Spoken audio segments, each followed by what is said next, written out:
Di Pantai Gading, tanah kelahirannya, Yaya Toure mendapat julukan El Ordinator atau yang bermakna komputer.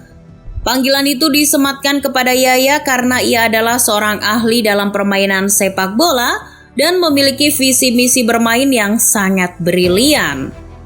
Bahkan Roberto Mancini, mantan manajernya di Manchester City, diketahui sering memanggil Yaya Toure sebagai coach karena ia selalu menganalisis cuplikan video pertandingan dan menuliskan hasil pengamatannya di buku catatan.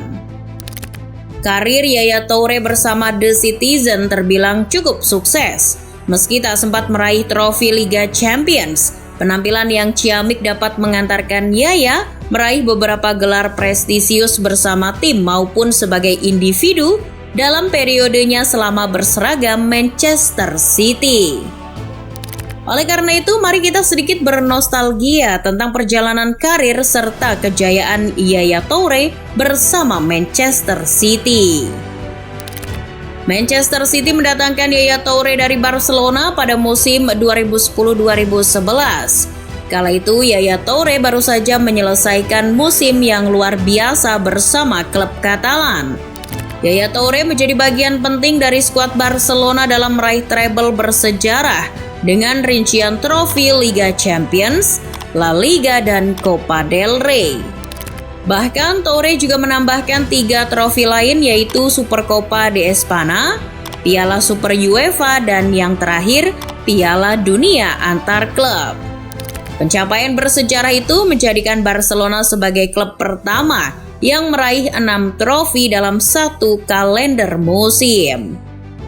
Namun musim itu menjadi musim terakhir bagi Yaya, lantaran selisih paham antara ia dengan Pep Guardiola yang kala itu juga masih melatih Barcelona tak bisa dihindari. Masalah jadi tambah ruwet ketika Pep lebih memilih Sergio Busquets.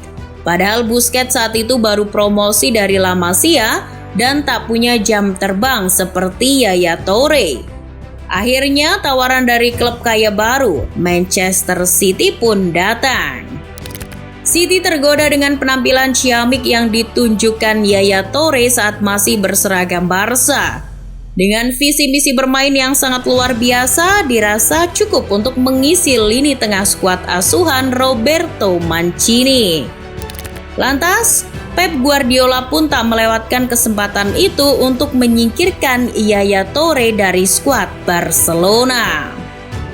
Manchester City yang kala itu hadir dengan sang pemilik baru, seorang miliarder asal Uni Emirat Arab, Sheikh Mansour, ingin membawa perubahan untuk klub asal Manchester itu. Melalui Abu Dhabi United Group, Sheikh Mansour membeli Manchester City pada tahun 2008. Dengan dana segar dari Sheikh Mansour itu, nasib The Citizens pun berubah. Klub mulai berinvestasi besar-besaran untuk membeli pemain-pemain bintang dan mendatangkan Yaya Toure merupakan satu langkah awal evolusi Manchester City.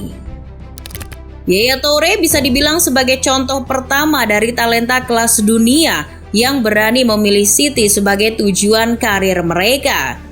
Di tengah keraguan terhadap klub, Yaya akan membuktikan bahwa ia akan merangkai kisah sukses bersama City.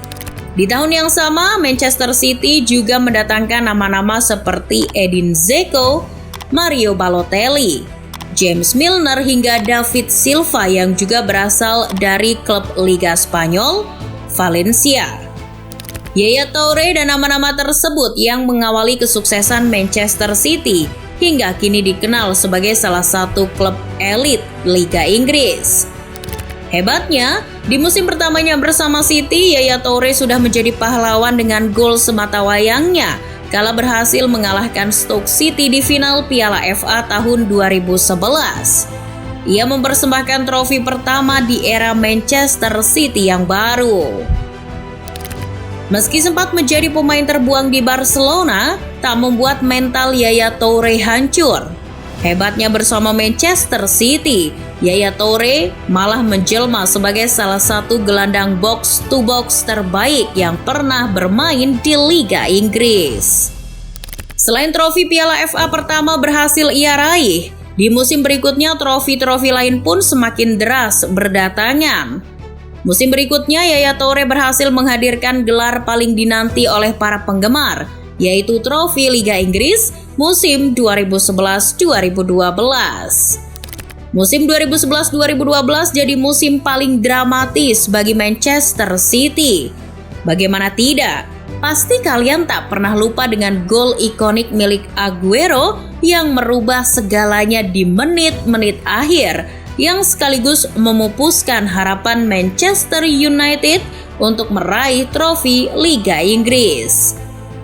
Praktis, setelah musim bersejarah itu, Yaya Toure telah meraih 2 gelar Liga Inggris lainnya di musim 2013-2014 dan 2017-2018. Ia juga meraih 3 Piala Liga pada tahun 2014, 2016, dan tahun 2018. Musim terbaik Yaya Toure datang pada musim 2013-2014, yang kala itu sudah dilatih Manuel Pellegrini. Saat itu Pellegrini menemukan ramuan sempurna di skuad City dengan mendatangkan Fernandinho sebagai tandem Yaya Toure di lini tengah. Fernandinho yang bermain lebih bertahan memberikan ruang lebih bagi Yaya Toure untuk mengeksploitasi area pertahanan lawan. Bak monster, performa apik Yaya Toure di lini tengah pun tak terbendung. Dia menjadi gelandang Liga Inggris kedua setelah Frank Lampard yang berhasil mencetak lebih dari 20 gol di Liga dalam satu musim. Yaya Toure bahkan menyelesaikan musim 2013-2014 dengan 24 gol di semua kompetisi. Dari mulai umpan-umpan terukur, tendangan bebas fantastis, penyelesaian melengkung dari jarak jauh, bahkan melakukan pergerakan dari second line untuk menyambut umpan matang di kotak penalti lawan. Semua dapat dilakukan dengan baik oleh Yaya Toure. Dia merupakan paket lengkap untuk seorang pemain tengah. Performa apiknya pada musim ini jadi modal kuat bagi Yaya Toure untuk meraih penghargaan sebagai pemain Afrika terbaik untuk keempat kali secara beruntun dalam sejarah karirnya. Yaya Toure tetap menjadi andalan di lini tengah Manchester City, hingga akhirnya City mengontrak Pep Guardiola sebagai suksesor Pellegrini pada tahun 2016. Ketidakcocokan Yaya dengan Pep dirasa jadi salah satu alasan ia hengkang dari City. Bahkan di awal kedatangannya ke City, Pep sudah meminta Yaya Toure untuk pindah dari klub. Namun sang pemain kemudian memberikan perlawanan dan menolak permintaan Pep. Sang manajer pun kemudian mengasingkan Yaya Toure. Ia juga sempat tak memasukkan nama sang gelandang di skuad Liga Champions musim 2016-2017. Hari berganti bulan, bulan berganti tahun. Akhirnya pada laga terakhir Manchester City musim 2017-2018 melawan Brighton, laga itu didedikasikan untuk Yaya sebagai ucapan selamat tinggal dan terima kasih atas 8 tahun pengabdiannya di klub.